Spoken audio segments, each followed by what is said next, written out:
I was born in 1965 in a small brick house on Maple Street in Willow Creek, Ohio, the kind of town where everyone knew your name and your mother's maiden name and whether you'd finished your peas the night before. My mother said I came into the world quiet, eyes already open, like I was waiting for something to go wrong. Maybe she was right. My earliest memory is the smell of lilacs drifting through the screen door, and my father's hands lifting me onto the porch railing so I could wave at the trains that thundered past the edge of our yard. He left when I was 4. One Tuesday he kissed my forehead, said, "Take care of your mama Rena," and never came home. Mama cried into her pillow for months.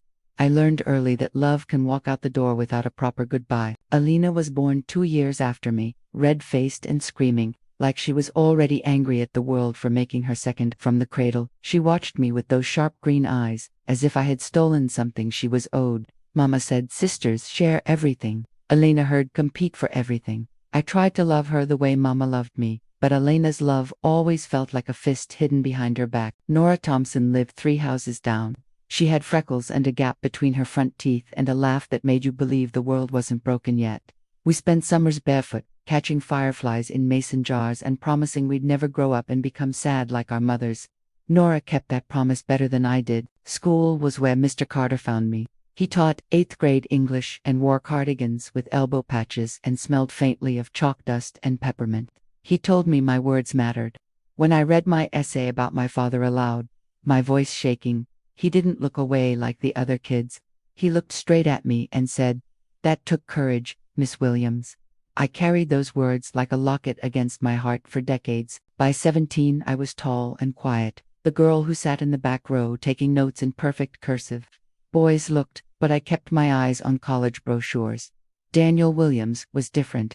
He played trumpet in marching band, had kind brown eyes, and a shy smile that made my stomach flip. He asked me to the spring dance by writing, "Will you?" on a sheet of staff paper and sliding it across the music stand. I still have that yellowed page tucked inside my Bible. We married the summer after graduation in the same Methodist church where I'd been baptized. I wore Mama's reworked lace dress. Daniel's hand shook when he slipped the thin gold band on my finger. Alina was my maid of honor. She smiled for the photographs, but her fingers dug into my arm hard enough to bruise. The first years were gentle. Daniel worked at the Ford plant. I taught 3rd grade at Willow Creek Elementary. We bought the little blue house on Sycamore with the crooked shutters. I painted the kitchen sunflower yellow. We made love on Sunday afternoons while the radio played low.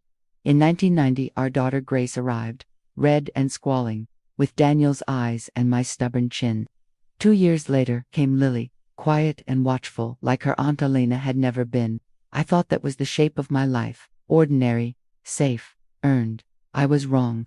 It started with the letters. The first one came on a Tuesday in March 2005, plain white envelope, my name typed, no return address. Inside was a single Polaroid, me, standing at the sink washing dishes, taken from the backyard through the window.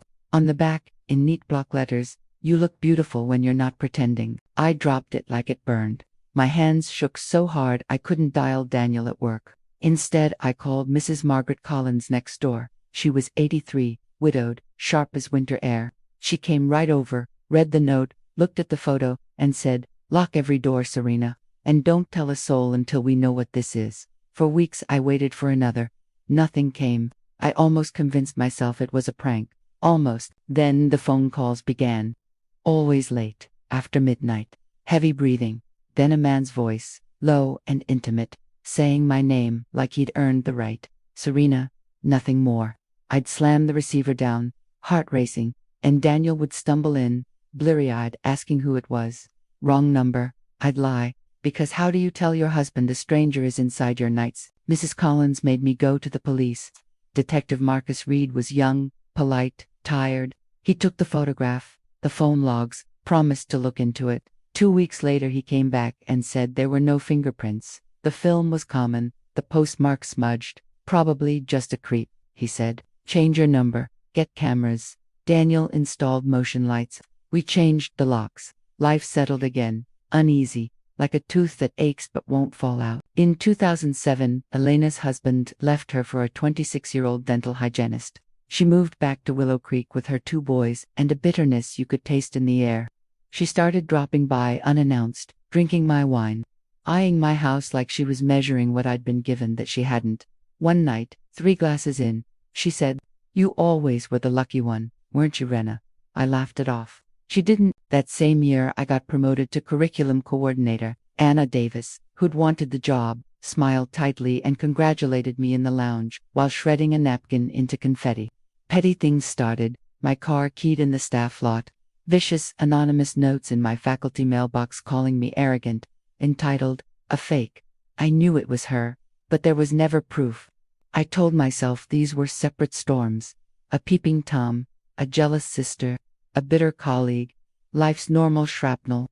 Then Richard Hale walked into my world and stitched all the storms together into one hurricane. He showed up at the fall book fair in 2008, tall and lean, silver just starting at his temples, wearing a charcoal coat too expensive for Willow Creek. He said he was new in town, consulting for the school board on budget reapplications. He asked for me by name. When we shook hands, his fingers lingered half a second too long. "Serena Williams," he said, tasting every syllable. "I've heard so much about you." I should have paid attention to the way he said it, like he already owned pieces of me. Over the next months he was everywhere. School board meetings, the grocery store, church on Sunday. He sat 3 pews behind us, eyes steady on the back of my neck. He sent flowers to the school office for the hardest working woman in education. Yellow roses, my favorite. I never told him that. Daniel noticed. Of course he did. "Who's the suit, Rena?" he asked one night, trying for casual and missing by a mile. "Just a consultant," I said, but my voice cracked on the lie. Richard started private lunches to discuss curriculum grants. I went because I was proud of my work, because I wanted the funding for my students, because I was naive enough to think professionalism was a shield. He listened like I was the only person in the universe. He remembered that I loved poetry, that I took my coffee with 2 sugars, that I still missed my father every Father's Day. He made me feel seen, in a way I hadn't realized I was starving for. One December afternoon, snow piling against the diner windows, he reached across the table and covered my hand with his. "You deserve more than being taken for granted, Serena." I pulled away, but not fast enough. Guilt burned my throat the whole drive home. That night Daniel and I really fought for the first time in 23 years. He'd found the lunch receipts. He called me reckless. I called him paranoid. Grace heard us from upstairs and cried herself to sleep. I lay awake staring at the ceiling, wondering how everything had cracked so fast. The next week someone sent Daniel an envelope at the plant. Inside were photos. Richard and me at the diner, his hand on mine, my face tilted toward him like a flower towards sun. From the angle it looked tender, intimate. The note read, "Ask your wife what else she does on lunch break." Daniel didn't scream. He just looked at me, with the dead eyes of a man watching his life burn. "Tell me it's not what it looks like," he whispered. I swore it wasn't. He wanted to believe me. I think he tried. Richard apologized, of course, said he'd overstepped, that someone must have followed us, that he'd handle it. He looked so sincere, I almost believed him. Then my principal called me in. Anonymous complaints, financial irregularities, inappropriate relationships with vendors. Someone had doctored documents showing I'd funneled grant money into a personal account. The school board suspended me pending investigation. Parents whispered when I picked the girls up from school. Old friends crossed the street to avoid me. I started seeing Dr. Aaron Blake twice a week. He had kind eyes and a voice like warm tea. He listened without flinching when I told him about the letters, the calls, Richard, the way my life was unraveling thread by thread. He asked gentle questions that made me cry in ways I didn't know I still could. Alina was the only one who seemed happy. She brought casseroles and sympathy that tasted like vinegar. "People always find out the truth eventually, Rena," she said, patting my hand. One night in March 2009, I came home from therapy to find Daniel gone. He'd taken a duffel bag and left a note. "I need time." The girls were with my mother. The house echoed. I sat at the kitchen table and cried until there was nothing left but dry heaves. That was the night Richard knocked on my door at 2 a.m. He stood on the porch in the rain, coat collar turned up, eyes soft with concern. "I heard about Daniel. I'm so sorry, Serena. You shouldn't be alone." I told him to leave. He didn't. He stepped inside like he belonged there, closed the door, and said, "I can make this all go away. The investigation, the photos, everything. Just let me take care of you." I backed away until the counter hit my spine. "Get out," he smiled, almost tender. You still don't understand, do you? I've been taking care of you for years. The room tilted. What are you talking about? He pulled a folder from his coat. Inside were the original letters, the undeveloped film from the first photograph through my kitchen window, phone records of every midnight call. My knees buckled. It was you, I whispered. From the beginning, he said, almost proud. I saw you at that school board meeting in 2004 and knew you were mine. But you had that perfect little life, that husband, those daughters. I needed to clear the board. He told me everything, calm, like a man recounting a grocery list. He'd paid Anna Davis to sabotage me at work. Fed Elena's jealousy for years, whispering that I'd always been Mama's favorite, that Daniel only married me out of pity. He'd staged every photo, forged every document, made every call. He'd even introduced Elena's husband to the dental hygienist paid, the girl extra to make sure the affair stuck. He wanted me broken down to nothing so I'd have nowhere to turn but him. I don't remember screaming for him to get out. I remember the Castilian skillet in my hand, and the way his head made a sickening sound against the tile.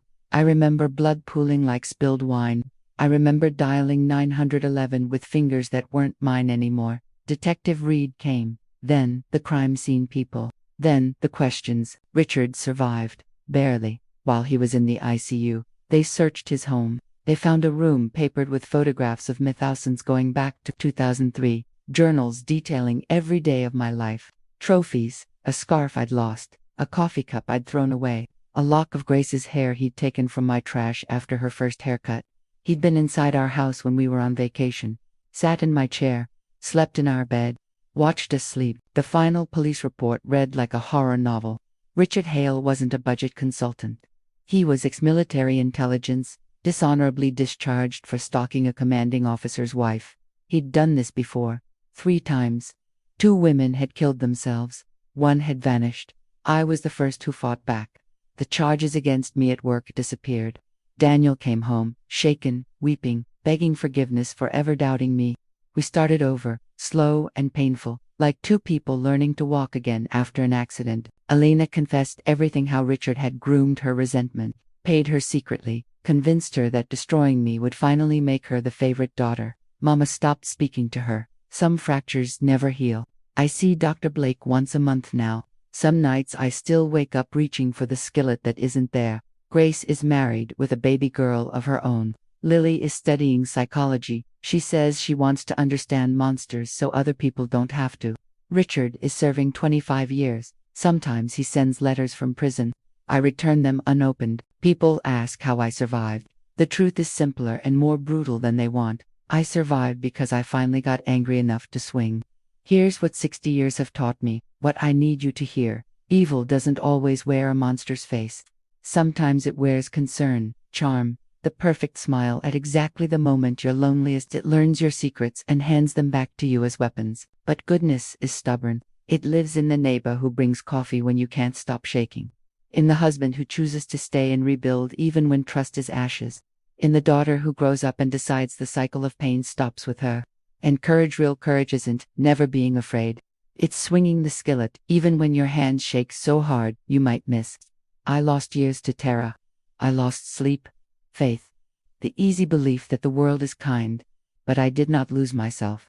Not all of me. Some nights I sit on the same porch where my father lifted me to wave at trains, and I watch the stars wheel overhead. They look the same as they did when I was 5, and believed someone would always catch me if I fell. No one catches us forever. That's the ache and the gift of being alive. We learn to catch ourselves.